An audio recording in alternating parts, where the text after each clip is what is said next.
નમસ્કાર વિદ્યાર્થી મિત્રો, ધોરણ 12 સાયન્સની અંદર આપ સૌનું હાર્દિક સ્વાગત છે.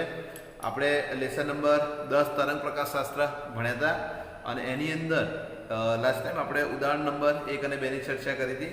હવે એના જેવો ને જેવો ઉદાહરણ આધારિત એ ટોપિકને આધારિત જે સ્વાધ્યાયના દાખલા જે છે જેની ઉપર આપણે આગળ વધી રહ્યા છીએ, તો એમાં સ્વાધ્યાયનો 10.1 નંબરના દાખલા તરફ આગળ વધીએ તો આપણને શું આપ્યું છે, શું શોધવાનું છે એની તરફ આગળ વધીએ. તો પહેલા તો જો રકમ સમજીએ શું કહેવા માંગે છે. 589 નેનોમીટર તરંગ લંબાઈ ધરાવતો, હંમેશા દાખલા ગણતી વખતે એક વસ્તુ યાદ રાખવાની કે તમને જે ડેટા આપ્યો છે એ લેફ્ટ હેન્ડ સાઈડ લખવાનું રાખો અને પછી એની અંદરથી તમને શું મેળવવાનું છે એની પણ આપણે શોધવાનું જે છે એ પણ સાઈડની અંદર આપણે લખીશું એટલે આપણને ખ્યાલ આવે.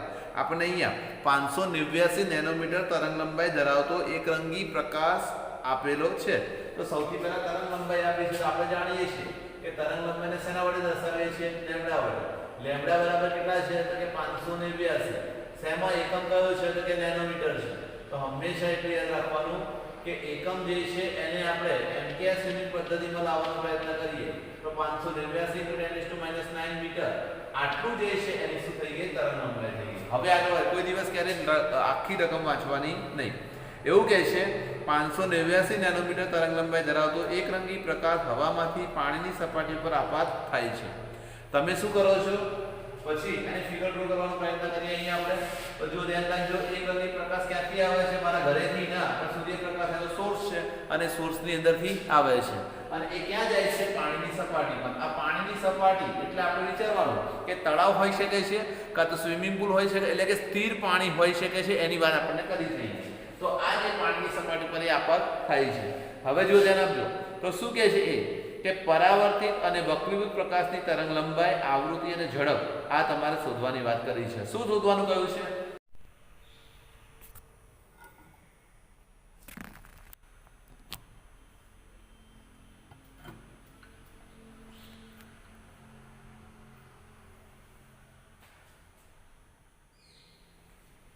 એક વખત ફરીથી રિવાઇઝ કરી દઈએ છીએ તમને, તો ધ્યાન આપજો. અહીંયા ખાસ શું કહે છે? 589 નેનોમીટર તરંગ લંબાઈ ધરાવતા, એટલે કે લેમ્બડા તમને આપી દીધા છે 589 નેનોમીટર, 589 × 10⁻⁹ મીટર થઈ ગયા. અને હવે અહીંયા ધ્યાન આપજો ખાસ કે એકરંગી પ્રકાશ હવામાંથી, માધ્યમ તમારું કયું છે? એર મીડિયા છે. એમાંથી એટલે કે રેર મીડિયામાંથી ડેન્સર મીડિયામાં આવે છે. રેર એટલે પાતળું અને ડેન્સર એટલે ઘટ્ટ. તો ઘટ્ટ પાતળા માધ્યમમાંથી ઘટ્ટ માધ્યમની અંદર પોતે પ્રવેશે છે. તો હવે અહીંયા જો શું થશે તો કે પરાવર્તિત અને વક્રીભૂત પ્રકાશની તરંગ લંબાઈ, આવૃત્તિ અને ઝડપ કેટલી હશે એ આપણે શોધવાની વાત એને કરી છે. તો જો આપણે શું કર્યું અહીંયા, તો મેં તમને કહ્યું કે પ્રકાશની ઝડપ જે છે એ માધ્યમ ઉપર આધારિત નથી. તો કોની આપણને એનો ડિસ્ક્રાઇબ ક્વેશ્ચન કયો થશે કે કોની ઉપર આધારિત છે? તો એ પ્રકાશના વેગ અને એની તરંગ લંબાઈ ઉપર આધાર રાખે છે, માધ્યમ ઉપર આધાર રાખતી નથી. તો હવે શું થાય છે? તો જો ધ્યાન રાખજો તો કે આવૃત્તિ માધ્યમ પર આધારિત નથી, બરાબર છે. અને આવૃત્તિ માધ્યમ ઉપર આધારિત ના, તો આવૃત્તિ કેવી થશે? સરખી થશે. એના પછી આપણે એની સૂત્ર મેળવી દઈએ તો કે V શું છે? C/λ. આથી nu C/λ અને એની અંદર કિંમત મૂકીએ તો nu તમારા કેટલા મળે છે? 2.26 × 10⁻⁶ મીટર. આ જે છે એ તમને એની શું મળી ગઈ? આવૃત્તિ મળી ગઈ. તો આ વસ્તુ આપણને ત્યાં સમજાવે છે, ખાસ ધ્યાન રાખજો. અને હવે એનાથી આપણે આગળ વધીએ.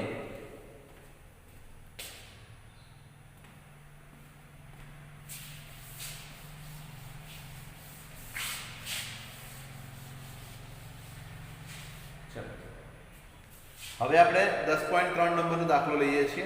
10.2 જે છે વર્ણનાત્મક છે કે બિંદુ ઉદ્ગમમાંથી ફેલાતો પ્રકાશ તરંગ અગ્રનો આકાર શું હશે?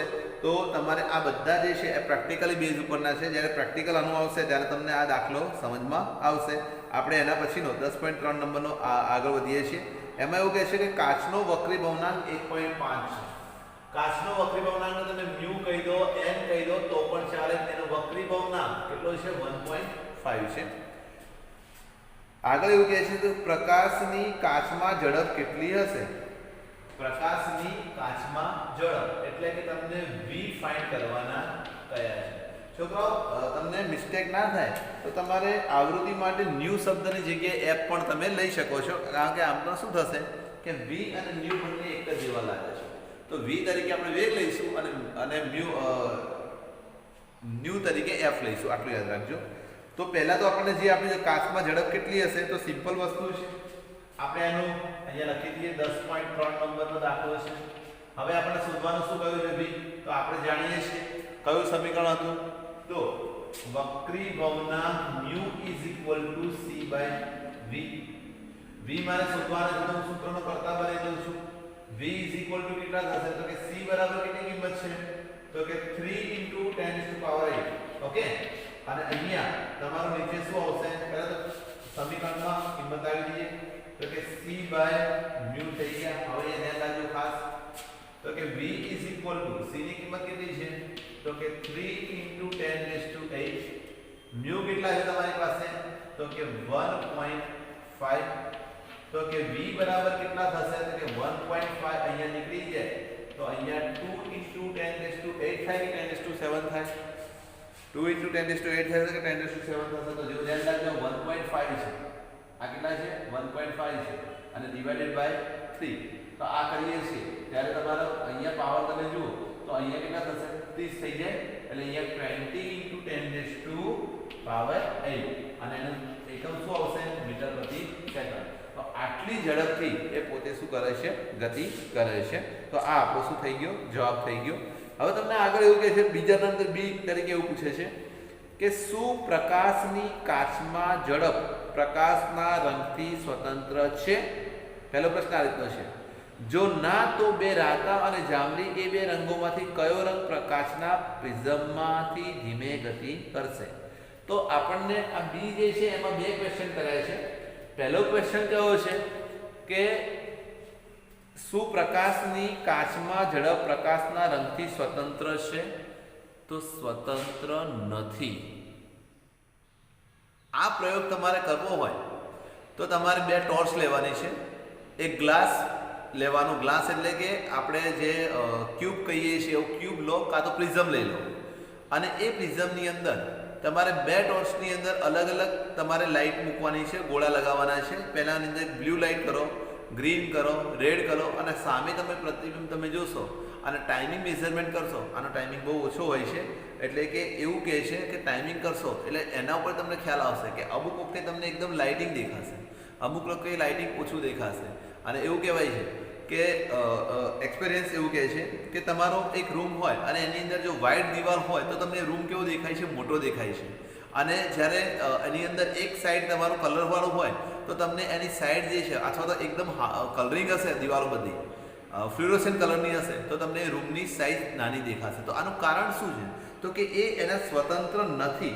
અને સ્વતંત્ર નથી તો શું કહે છે? આપણે હંમેશા પરાવર્તિત પ્રકાશ દેખીએ છીએ. તમે હું બધા, આજે હું તમને દેખું, તમે મને દેખો છો તો પરાવર્તિત પ્રકાશ દેખીએ છીએ. અને પરાવર્તિત પ્રકાશની સ્પીડ ઉપર ડિપેન્ડિંગ છે. સફેદ પ્રકાશ હશે તો એ ફટાફટ એ પોતે પરાવર્તિત થાય છે. એટલા માટે આપણને એનું જે ડાયમેન્શન મોટું દેખાય છે. તો અહીંયા એવું કીધું કે એને સ્વતંત્ર તો નથી અને નથી. તો હવે આપણે એનો બીજો પ્રશ્ન જે છે એની તરફ વધીએ છીએ કે બે રાતા અને જાંબલી એ બે રંગોમાંથી કયો રંગ કાચના પ્રિઝમમાં ગતિ કરે છે? તો મિત્રો તમને કહી દઉં કે કાચમાં પ્રકાશની ઝડપ જે છે એ રાતા રંગની પ્રકાશ એ જાંબલી કરતાં વધારે છે. સમજો ખાસ, રાતા રંગની પ્રકાશ એ જાંબલી કરતાં કેવી છે? વધારે છે. અને એ વધારે હોવાના કારણે જાંબલી રંગ જે છે એ કેવો થાય છે? ધીમો થાય છે. અને ધીમો થવાના કારણે આપણે એમ કહી શકીએ કે આકાશની અંદર ડૉક્ટર સીવી રામન સાહેબે આપણને સમજાવ્યું હતું Y the sky is blue, Y the sky is blue. અને એમાં 28મી ફેબ્રુઆરી ટૂંક સમયની અંદર આપણે નેશનલ સાયન્સ ડે છે તો એમાં એમને નોબેલ પ્રાઇઝ મળેલું. આપણે એમના માનની અંદર આપણે સાયન્સ ડે તરીકે ઉજવીએ છીએ. તો એમાં પણ એવું હતું કે આકાશ ભૂરા રંગનું શા માટે દેખાય છે? જાનીવાલી પીનાના તમે મેઘધનુષ્યના રંગો જુઓ તો તમને એમાં ખ્યાલ આવે કે જાંબલી રંગ જે છે એનું વિચલન જે છે એ રાતા કરતાં વધારે છે. બરાબર છે? તો આપણે જાંબલી રંગ નથી દેખતા અને બ્લુ કલરનું શા માટે દેખાય છે? તો એનું એક જ કારણ છે, કારણ કે આપણી આંખ જે છે એ જાંબલી રંગનો પ્રકાશ ધીમો હોવાના કારણે જોઈ શકવા માટે સક્ષમ ઓછી છે, ડ્યુ ટુ બ્લુ કલર. અને એટલા માટે આકાશ વાદળી રંગનું દેખાય છે. આનો એક આ કી પોઈન્ટ હતો.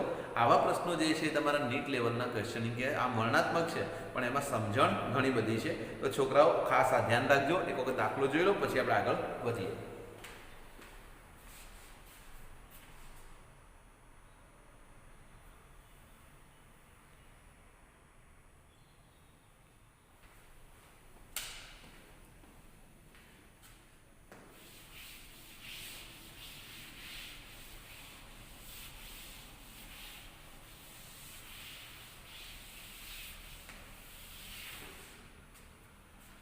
હવે આપણે 10.9 નંબરના દાખલા તરફ આગળ વધી રહ્યા છીએ કે શું આપણને આપ્યું છે આના જેવા જેવા એક સમીકરણ ઉપરના છે એટલા માટે આગળ વધીએ. 10.9 નંબરના દાખલામાં શું કહે છે? જુઓ, પહેલાની અંદર તમને શું હતું તો બે મીડિયા અલગ અલગ કર્યા હતા. અહીંયા તમને થોડુંક બદલીને આપે છે. એવું કહે છે કે એક સમતલ પરાવર્તક સપાટી ઉપર 5000 એંગસ્ટ્રોમ તરંગ લંબાઈનો પ્રકાશ આપાત થાય છે. સપાટી કેવી છે? સમતલ છે. સાથે સાથે કેવી છે? પરાવર્તક છે. આવી સપાટી તમે જોઈ છે? તમે કહેશો ના, કારણ કે અઘરા શબ્દો લખે એટલે તમને ખ્યાલ નહીં આવતો હોય. પણ તમારા ઘરે જે પેલો તૈયાર થવાનો જે મિરર જે છે ને, એ મિરરને આપણે સમતલ પરાવર્તક સપાટી કહીએ છીએ. કેમ? કારણ કે એકદમ પ્લેન છે અને એની ઉપર ટીન અને સિલ્વર આયોડાઇડનું આખું લેયર કરેલું હોય છે. એના કારણે તમને એ ભાગ ચમકતો દેખાય છે. તો અહીંયા પણ એવું કહે છે કે એક સમતલ પરાવર્તક સપાટી ઉપર, મેં તમને કહ્યું આપણી આંખ પરાવર્તિત સપાટી જોવા માટે ટેવાયેલી હોય છે. અને અહીંયા તમને તરંગ લંબાઈ કેટલી આપી દીધી છે તો કે lambda is equal to 5000 angstrom. હંમેશા યાદ રાખો કે આપણે એંગસ્ટ્રોમ તો જે યુનિટ જે છે એને મીટરમાં કન્વર્ટ કરવો હોય તો આપણે 10મા ધોરણની અંદર ભણી ચૂક્યા છીએ કે 5000 * 1 એંગસ્ટ્રોમ એટલે કેટલા મીટર? તો 10⁻10 મીટર. આ યાદ રાખવું છે. નેનો ટેકનોલોજી વાળા પાઠની અંદર ભણેલા છીએ આપણે. હવે એ ધ્યાન આપજો ખાસ.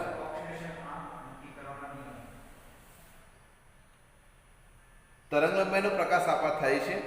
પરાવર્તિત પ્રકાશની તરંગ લંબાઈ અને આવૃત્તિ કેટલી હશે? એટલે કે તમને પરાવર્તિત પ્રકાશની તરંગ લંબાઈ અને આવૃત્તિ કેટલી હશે એ શોધવાની વાત એને કરી છે. ઓકે. પછી એવું કહે છે કે કયા આપાત કોણે પરાવર્તિત કિરણ અને આપાત કિરણ એ બંને લંબ એના હશે. હવે જો ધ્યાન રાખજો, આપાત અને સમતલ પરાવર્તક સપાટી છે એટલે તરંગ લંબાઈ તો એની એઝ ઇટ ઇઝ મળશે. પણ એની આવૃત્તિ આપણે શોધી કાઢીએ તો આવૃત્તિ કેટલી થશે? જો હું તમને કહી દઉં કે આગળ ચર્ચા કરી એમ આપાત પ્રકાશ હોય કે પરાવર્તક પ્રકાશ હોય એ પોતે માધ્યમ પર આધારિત નથી. અને નથી હોય એટલા માટે એની તરંગ લંબાઈ જે છે કેવી હશે? સરખી હશે. એટલે કે રિફ્લેક્ટિંગ વેવ્સની વેવલેન્થ એટલે લેમ્બડા એ પણ કેટલી મળશે તમને? 5000 × 10⁻10 મીટર. MCQ માં પૂછ્યું હોય તો એટલીસ્ટ આપણને ખ્યાલ આવી જવો જોઈએ કે મીડિયા ઉપર આધારિત નથી. અને નથી તો પછી આપણે આ યાદ રાખીશું કે બંનેની તરંગ લંબાઈ બંને વક્રીભૂત હોય કે રિફ્લેક્ટિંગ પરાવર્તિત હોય કે આપાત હોય તો એની તરંગ લંબાઈ જે છે એ કેવી હશે? સરખી જ હોય. તો હવે આપણે બીજું શું શોધવાનું બાકી રહ્યું? આવૃત્તિ. તમે કહેશો કે સાહેબ આવૃત્તિ માટે એને અહીંયા પરાવર્તકની કીધી તો આપાત માટેની કેટલી હોય? એ પણ બંને કેવી હોય? સરખી હોઈ શકે છે. પણ આપણને આપી નથી તો આપણે શોધીશું કઈ રીતે? તો આપણે જાણીએ છીએ કે અહીંયા c ઇઝ ઇક્વલ ટુ આપણે જાણીએ છીએ વેગ બરાબર શું છે? અંતર ભાગ્યા સમય થઈ ગયો. આ સમીકરણ વેગ બરાબર v, અંતર એટલે લેમ્બડા, સમય એટલે t થઈ ગયું. તો v બરાબર શું થઈ ગયું? લેમ્બડા * s થઈ ગયા. અને હવે આપણે v / lambda is equal to શું લખીશું? f. f ને તમે ન્યુ પણ કહી શકો છો.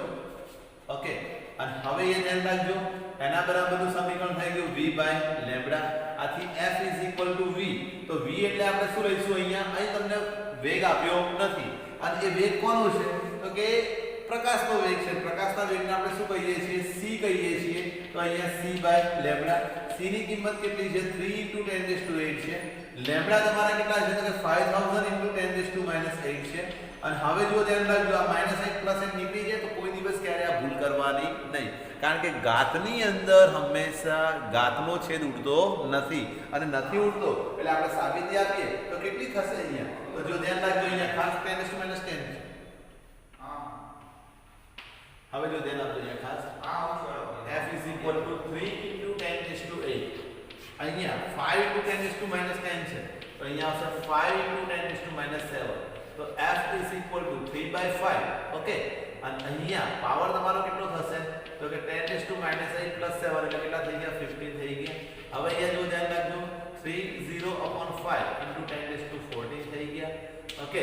તો અહીંયા નિકાળી દઈએ તો f is equal to 6 × 10⁻14 hertz આટલી એની શું થઈ જાય છે? આવૃત્તિ થાય છે. તો આ વસ્તુ આપણને અહીંયા ત્યાં સમજાવે છે.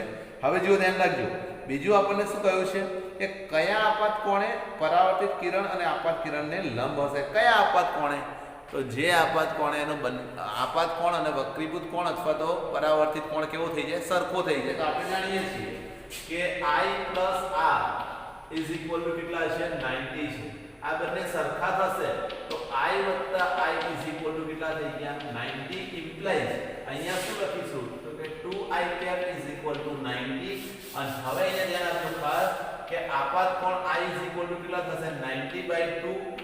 એટલા માટે I is equal to કેટલા થઈ ગયા? 45 ડિગ્રી. તો આ જે છે MCQ માં વારંવાર પૂછાતો પ્રશ્ન છે કે કયા આપાત કોણે પરાવર્તિત કિરણે આપાત કિરણને લંબ હશે? જ્યારે 90 નું થાય ને ત્યાં 45 નો ખૂણો થાય ત્યારે, અને હંમેશા યાદ રાખવાનું કે 45 નું ડિગ્રી થાય ત્યારે બંને કિરણો કેવા થઈ જાય છે? લંબ થઈ જાય છે. તો આ વસ્તુ કઈ રીતે થાય તો તમને સમજાવો. મેં તો અહીંયા ફિગરની અંદર આ રીતે થાય છે, પણ આ જે ખૂણો આમ લઈએ ને તો આ તમારો ખૂણો જે છે આખો ખૂણો તમારો કેટલો થઈ ગયો? 90 નો થઈ ગયો. અને એના વચ્ચે લંબ લઈએ તો બંને ખૂણા કેટલાના બનશે? 45 ના ખૂણા બને છે. તો આ વસ્તુ આપણને અહીંયા સમજાવે છે. એક વખત આખો દાખલો જોઈ લો પછી આપણે એની અંદર આગળ વધીએ.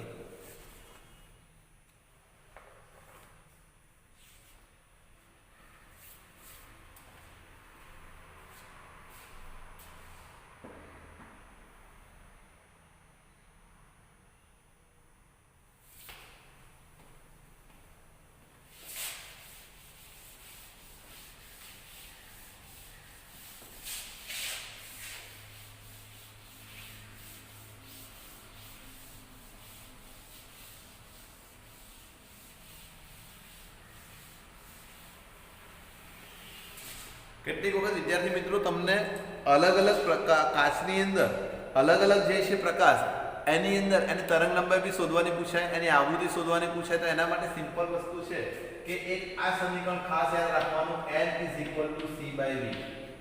બરાબર છે? જો વેગ આપેલો હોય તો n પણ તમારું શોધી શકાય એવું છે. હવે બીજો તમને સંબંધ સમજાવી દઉં કે n2/n1 તમે લો ત્યારે તમને અહીંયા શું મળશે? v1/v2 મળશે. અને એ જ રીતે λ1/λ2 પણ તમને મળી શકે છે. તો આ ખાસ આ સમીકરણ તમારે યાદ રાખવાનું છે કે ગમે તે વસ્તુ આપણને પૂછે, આપણને તરંગ લંબાઈ આપી દે, એક જાંબલી રંગનો પ્રકાશ જે છે એની તરંગ લંબાઈ λ1 is equal to 5800 એંગસ્ટ્રોમ છે.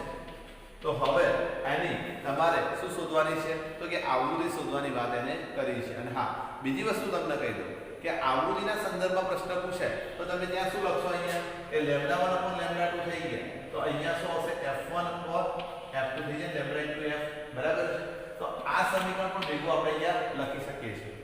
આ સમીકરણ પણ લખી શકીએ છીએ. તો ખાસ યાદ રાખજો અહીંયા λ1 is equal to 5800 એંગસ્ટ્રોમ થઈ ગયા અને 5800 એંગસ્ટ્રોમ આપણે લઈએ છીએ. તો ખાસ યાદ રાખજો કે અહીંયા તમને શું આપ્યું છે, શું શોધવાનું છે. સપોઝ તમને n is equal to આવૃત્તિ શોધવાની કે તો શું કરશો?